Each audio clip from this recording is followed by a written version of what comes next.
નું નામ ન લે તો એની સદગતિ કોઈ દિવસ થાય નહીં. એ ડોહા તો એમ સકરો ગયો. જીવ ગયા પછી છોકરા 4 હતા.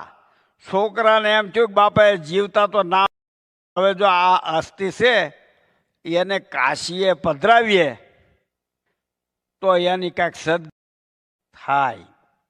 એટલે છોકરાઓ 4 જણાએ નક્કી કર્યું કે આ બાપાની અસ્થિને આપણે કાશીએ લઈ ત્યાં આગળ ગંગાજીમાં વિધિ કરાવી અને પધરાવી.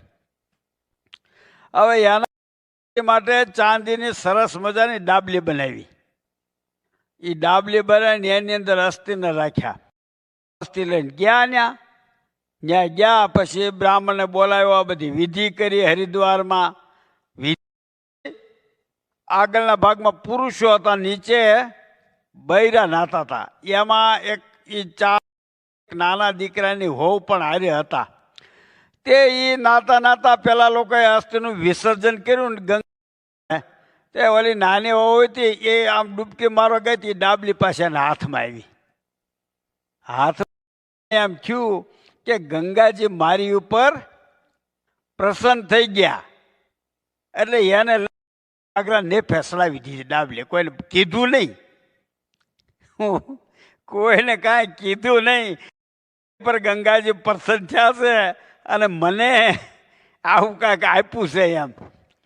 એટલે ત્યાં બધી વિધિ વિધાન બધું પતાવ્યું, બધે દેવ દર્શન કર્યા એ લોકોએ બધા. પછી ફરીને પાછા આવ્યા ઘરે.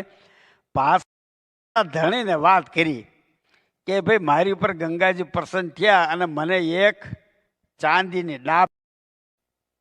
એટલે એ બાને કંઈ ખબર નહીં કે આ ચાંદીની ડાબલીમાં સસરાજીના અસ્થિ પધરાવેલા છે. એટલે હવે એ ડાબલી તો આવી ઘરે. પાછી ઘરે આવીને મોટા ભાઈ હતા એને મારે વહુને ઉપર ગંગાજી પ્રસન્ન થયા અને કોઈ વસ્તુ ભેટ મળી છે.